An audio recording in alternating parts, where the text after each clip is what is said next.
Relationships go through periods, sometimes really hard times, but there's nothing sweeter than having a family, and that is worth everything. Steven Seagal is a punchline. Jean-Claude Van Damme does insurance commercials in Belgium. Sylvester Stallone spends millions on plastic surgery trying to look relevant. Meanwhile, Kurt Russell walks onto Quentin Tarantino sets at 73 years old and commands the same respect he had in 1981. No scandal, no desperation, no late career humiliation. While every other action star from his era either crashed spectacularly or faded into obscurity, Russell just kept working, kept respected, kept winning. How did he escape the fate that destroyed everyone else? The answer will change everything you think you know about surviving Hollywood. The child star curse. Let's rewind to 1963, because that's when Kurt Russell should have had his life destroyed. He was 12 years old, standing on a Disney soundstage, signing a 10-year contract that would make him one of Walt Disney's personal favorites. The old man himself hand-picked Russell for multiple films, saw something special in the kid. Disney died in 1966, and Russell became one of the last actors the legend ever worked with directly. Sounds like a dream, right? It was a death sentence. Child stars don't survive. The statistics are brutal. Judy Garland, destroyed by pills and exploitation. Drew Barrymore, in rehab by 13. Corey Haim and Corey Feldman, chewed up and spit out. Lindsay Lohan, Amanda Bynes, the list goes on and on. Disney kids specifically had it worse. Typecast, controlled, their images manufactured so completely that audiences couldn't see them as anything else. Bobby Driscoll, Disney's golden boy in the 1950s, ended up dying homeless in an abandoned building at 31. His body went unidentified for over a year. That's what happened to Disney's favorite kid actors. Kurt Russell had every reason to follow the same path. 10 years under contract, appearing in dozens of Disney productions, his face on lunch boxes and posters, the barefoot executive, the computer wore tennis shoes. A dozen forgettable family films that should have trapped him forever as America's wholesome teenage son. By 1973, at 22 years old, his Disney contract ended, and Kurt Russell faced the abyss every child star faces. He wasn't a cute kid anymore. He was an adult with a resume full of material nobody took seriously. Hollywood had seen this story 1,000 times. The transition from child actor to adult star had a 99% failure rate. Kurt Russell should have been pumping gas in Burbank within 5 years.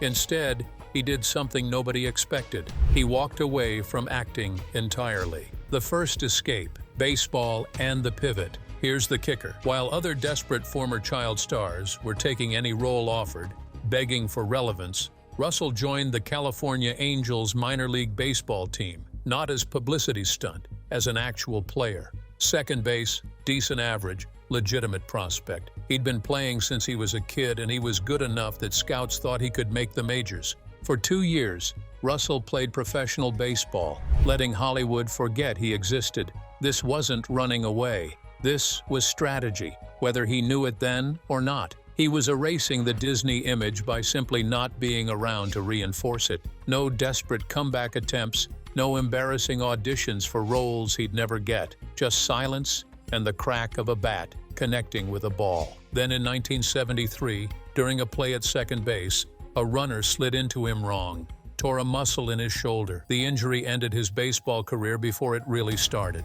Most people would call that tragedy. For Kurt Russell, it became the second best thing that ever happened to him. He came back to Hollywood on his terms, not as a desperate former child star, but as someone who'd walked away from acting and was choosing to return.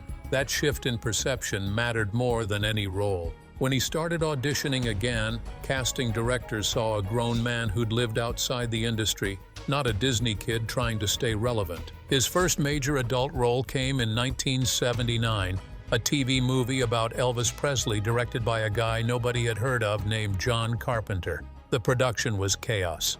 Russell threw himself into the role with an intensity that shocked everyone on set. This wasn't a former child star playing dress-up. This was a real actor doing real work. The film aired, and Russell's performance as Elvis earned him an Emmy nomination.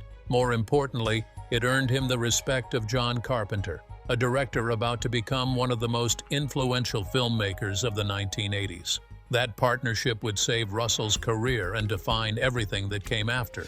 But it would also require him to make decisions that looked completely insane to everyone watching. The Carpenter partnership, choosing art over safety, 1981. Kurt Russell was finally building momentum as an adult actor. He could have taken the safe route, romantic leads, action films with big studios, the standard path to becoming a bankable star. Instead, John Carpenter called and offered him Snake Plissken in Escape from New York, a one-eyed anti-hero in a dystopian film about Manhattan turned into a maximum security prison. The script was weird, violent, completely uncommercial by studio standards. Russell said yes immediately. He transformed himself into Snake, lowering his voice, adding the growl, creating a character that felt nothing like anything he'd done before. The eye patch meant audiences literally couldn't see half his face. For an actor trying to establish himself, that was career suicide. But Russell understood something others didn't. He was building credibility with the only people who mattered, directors who made films that lasted. Escape from New York became a cult classic. It didn't make blockbuster money, but it made Russell cool in a way Disney stars were never supposed to be. Then Carpenter called again. The Thing, 1982. Antarctic horror, practical effects that would traumatize audiences. Zero commercial appeal according to every studio executive who saw early footage. The film opened the same summer as E.T.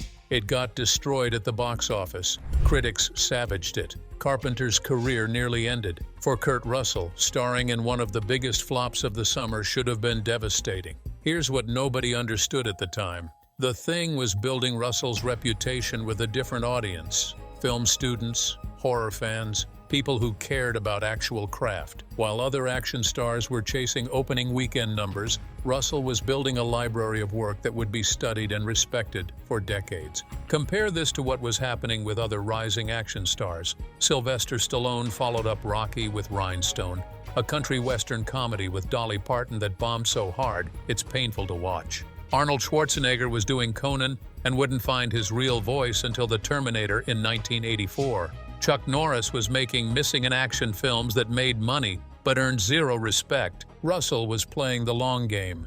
Big Trouble in Little China, 1986, another Carpenter collaboration, another box office disappointment that became a cult classic. Every failure was actually building something permanent. He was creating a body of work that directors loved and audiences would rediscover. But here's where it gets interesting. Russell could have panicked, could have fired his agent, started chasing the blockbusters everyone else was making. Instead, he kept trusting his instincts. Tango and Cash in 1989 opposite Stallone showed he could do the buddy cop thing.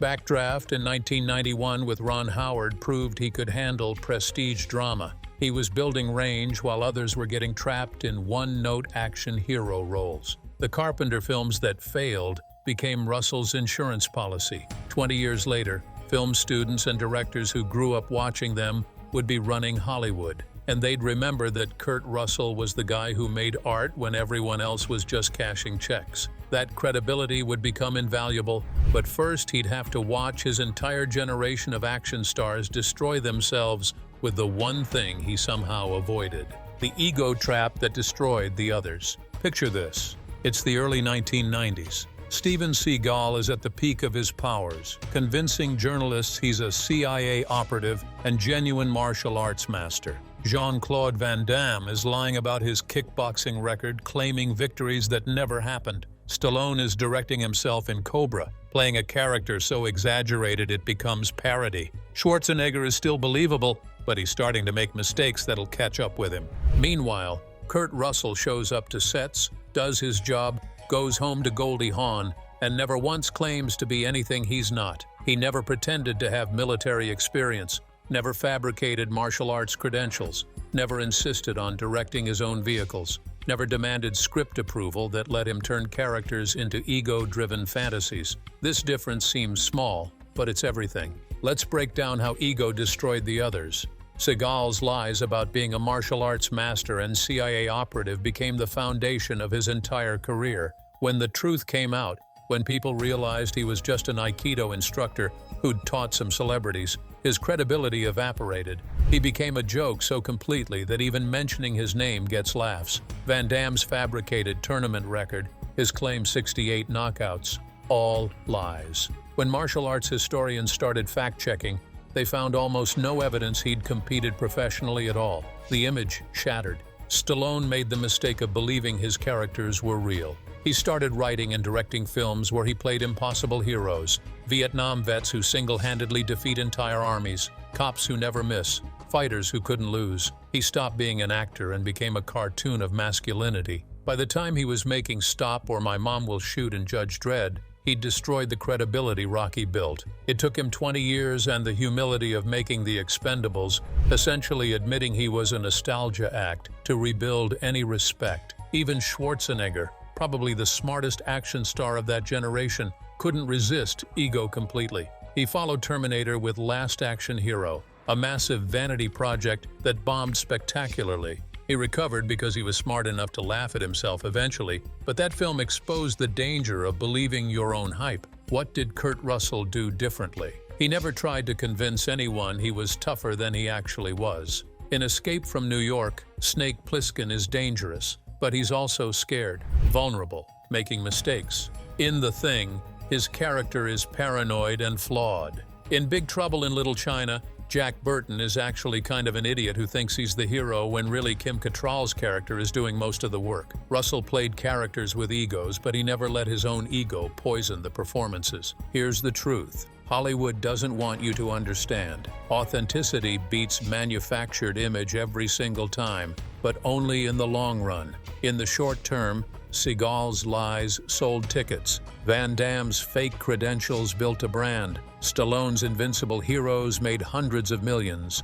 But all of that collapsed eventually because it was built on nothing real. Russell's career was built on actual work. He wasn't pretending to be a tough guy. He was an actor playing tough guys, and everyone knew the difference. That honesty became armor against the inevitable moment when audiences get tired of the act. Seagal couldn't survive that moment because there was nothing underneath the lies. Van Damme barely survived by admitting his failures and rebuilding. Stallone had to practically apologize for a decade of terrible choices. Kurt Russell never had to apologize for anything because he never lied about who he was in the first place, and that made all the difference. The anti-action star, staying human. Here's what separates Kurt Russell from everyone else who tried to be an action star in the 1980s and 90s. He never became the indestructible hero. Even in his most badass roles, he stayed human, stayed vulnerable, stayed flawed. That choice seemed like a weakness when every other action star was bulletproof. It turned out to be his greatest strength.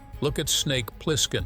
He's supposed to be this legendary criminal, the toughest guy alive. But in the actual films, he's constantly getting beat up, captured, tricked. He survives through luck and desperation more than skill. He's not a superhero, he's just a criminal trying not to die. That made him real in a way Rambo or the Terminator could never be. In Tango and Cash, Russell plays the slick cop opposite Stallone's muscle-bound stereotype. There's a scene where they're in prison, and Russell's character is terrified, totally out of his element. Stallone is doing one-armed pull-ups, being indestructible. Russell is being human. Audience is connected with the humanity, not the muscles. This is where Goldie Hawn enters the story, and she might be the secret weapon nobody talks about. Russell and Hawn got together in 1983, right as his career was building momentum. She was already established, already respected, already grounded, while other action stars were dating models and actresses 20 years younger, feeding their egos with trophy girlfriends. Russell built a life with an equal. Hawn kept him normal. Friends who've worked with Russell all tell the same stories. He shows up on time, knows everyone's name on set, doesn't throw tantrums, doesn't make impossible demands. He's been with the same woman for over 40 years without getting married, which tells you he doesn't care about image or what Hollywood thinks he should do. He just lives his life. Compare that to Van Damme's 5 marriages, his public affairs, his cocaine addiction documented in the press, or Seagal's pattern of younger wives and sexual assault allegations, or the parade of action stars who destroyed their personal lives chasing validation they'd never find. Russell built stability when everyone else was chasing chaos. That stability translated to career longevity. He never needed the next big role to prove anything, never needed the biggest trailer or top billing. In Stargate, he played the lead in a science fiction film that became a franchise, but he never came back for the sequels. Why? Because he didn't need to. He'd gotten paid, done good work, and moved on to the next thing without ego. In Tombstone, he was technically second billed to Val Kilmer, but he also did uncredited directing work when the original director couldn't handle it. Instead of demanding credit and fighting for recognition, he just did the work and let the film succeed. That's the opposite of ego. That's craftsmanship. And in an industry that eats egos alive, craftsmanship is what survives. The 90s, navigation. When everyone else crashed. The 1990s was when the action genre started eating its children. Audiences got tired of the formula. The one-man army films stopped working. Seagal went from theaters to straight-to-video in less than 5 years. Van Damme followed shortly after. Even Stallone and Schwarzenegger started experiencing major flops. Judge Dredd, Last Action Hero, Daylight, all bombs that signaled the end of an era. Meanwhile, Kurt Russell was already 5 steps ahead. He'd been diversifying since the beginning, so when the action genre collapsed, he had somewhere else to go. Backdraft was a prestige drama. Unlawful Entry was a thriller. Captain Ron was a comedy. Stargate was science fiction. Breakdown was a contained thriller that cost almost nothing and made a fortune. This is where Russell's early choices became insurance. He'd never been just the action guy, so he didn't need to reinvent himself when action stopped working. He'd already built a reputation as an actor who could do anything. Directors still wanted to work with him because he had credibility in multiple genres. Compare this to Dolph Lundgren, brilliant guy, master's degree in chemical engineering, spoke 5 languages. But he'd been typecast so completely as the muscle-bound action hero that when the genre died, he had nowhere to go. Straight to video for 2 decades. Or Lorenzo Lamas, who went from renegade to literally nothing. Or Don the Dragon Wilson, who made 40 films nobody saw. The difference was Russell had never let himself get trapped. When Escape from New York made him cool, he followed it with The Thing, a horror film. When that flopped, he did Silkwood with Meryl Streep, showing he could handle serious drama. When Big Trouble in Little China bombed, he did Overboard, a romantic comedy with Goldie Hawn. He was constantly moving, never letting the industry define him by one type of role. By the mid-90s, when other action stars were desperate for work, Russell was choosing between projects. He did 3,000 Miles to Graceland, a crime thriller, Vanilla Sky with Tom Cruise, Miracle, playing Herb Brooks in a sports drama that earned him some of the best reviews of his career. He was working steadily, getting paid well, and maintaining respect. Here's what nobody wants to admit. The action stars who crashed in the 90s didn't fail because audiences stopped liking action. They failed because audiences stopped believing in them. The lies, the ego, the manufactured invincibility all became unbearable. When the genre shifted, they had nothing real to fall back on. Russell had been real from the beginning, so when everything else changed, he just kept working. No reinvention necessary. He'd never been fake in the first place.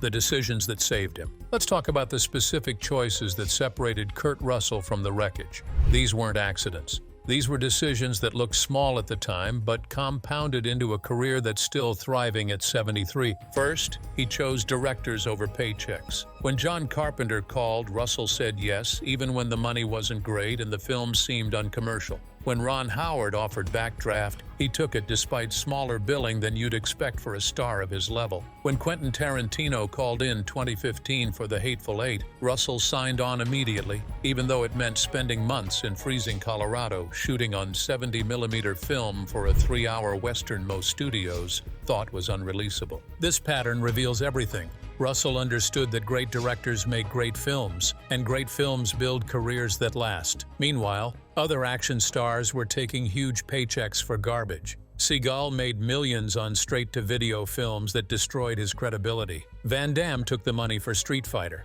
a disaster that nearly ended his career. Even Schwarzenegger couldn't resist doing Jingle All the Way for the paycheck despite knowing it was beneath him. Second, Russell never did vanity projects. He never produced vehicles designed to showcase how awesome Kurt Russell was. He never demanded rewrites that made his characters smarter, tougher, more heroic. He served the story, not his ego. In Tombstone, his Wyatt Earp is haunted and flawed. In Miracle, Herb Brooks is demanding and difficult. In The Hateful Eight, his character is racist and violent. Russell didn't care about being likable. He cared about being interesting. Third, and this is crucial, he said no to the wrong things. He turned down roles that would have made him rich but cost him respect. He avoided the typical action star trajectory of starting in theaters, then doing increasingly desperate direct-to-video work when the offers dried up. When he couldn't get the roles he wanted, he just waited. He had Goldie Hawn, he had money saved, he didn't need to panic. Fourth, he never publicly complained about anything.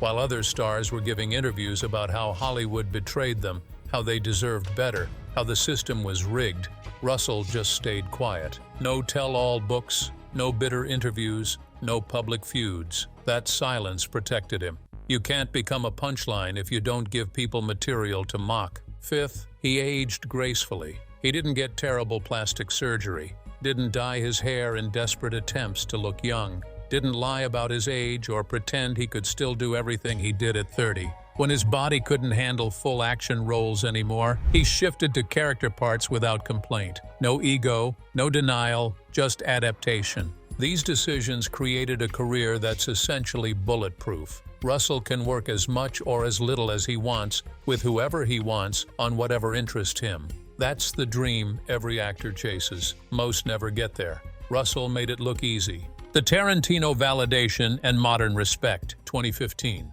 Kurt Russell hadn't been in a major film in years. He was 64 years old, an age when most action stars are either retired or doing sad cameos in direct-to-video sequels. Then Quentin Tarantino called. The Hateful Eight needed someone who could carry a 3-hour Western, someone with authenticity and presence, someone audiences would believe as a hardened frontier lawman. Tarantino, who'd grown up worshipping the Carpenter films, didn't hesitate. He wanted Kurt Russell. The film reminded everyone why Russell mattered. His performance as John Ruth was brutal, complex, and completely believable. Critics who'd forgotten about him suddenly remembered. The Hateful Eight earned 8 Academy Award nominations. Russell's career got a second wind he'd never asked for but absolutely deserved. What came next proved the Tarantino effect was real. James Gunn cast him as Ego, Star-Lord's father, in Guardians of the Galaxy Volume 2. The role required someone who could be charming and terrifying,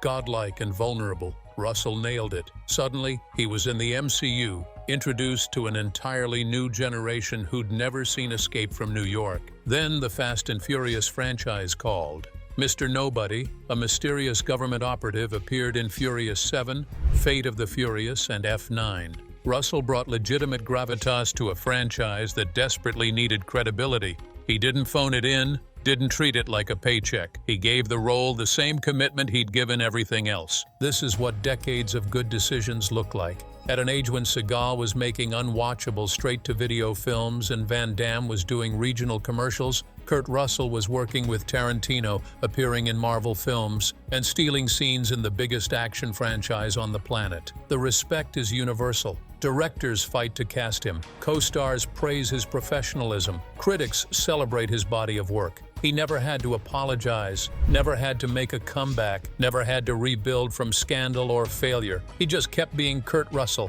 and that turned out to be more than enough. The validation wasn't luck. It was earned through 40 years of smart choices nobody was watching him make. The Russell formula: longevity over fame. So what's the formula? How did one guy escape the fate that destroyed everyone else who tried to be an action star in the 1980s and 90s? First, authenticity. Russell never pretended to be something he wasn't. No fake martial arts credentials, no manufactured tough guy image, no lies that would eventually catch up with him. He was an actor playing roles, and everyone knew it. That honesty became armor against the inevitable backlash that destroyed the liars. Second, humility. He never let ego poison his career, never demanded to be the biggest star in every project, never needed top billing or the most money. He served the work instead of making the work serve him. That humility kept him employed when egos got everyone else blacklisted. Third, smart choices. He picked directors over paychecks, art over commerce, longevity over quick fame.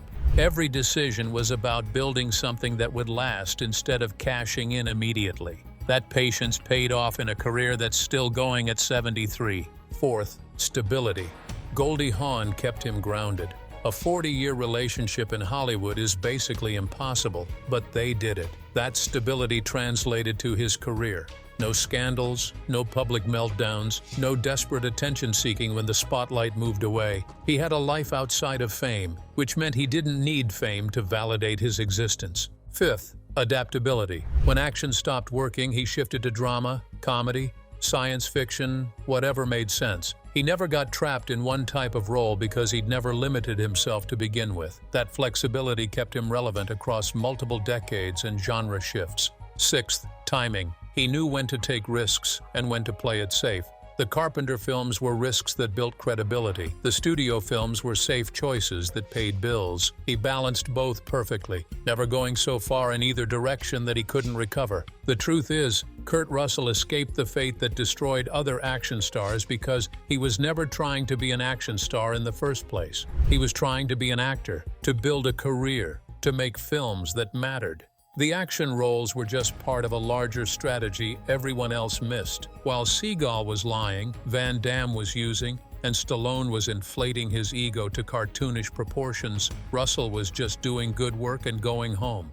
That simple approach turned out to be revolutionary. Not because it was complicated, but because nobody else had the discipline to do it. Kurt Russell proved you can survive Hollywood without compromising who you are, without the lies, the ego, the desperate grabs for relevance that destroyed everyone else. His career is a masterclass in longevity, in making smart choices. Nobody notices until decades later when you're still standing and everyone else has fallen.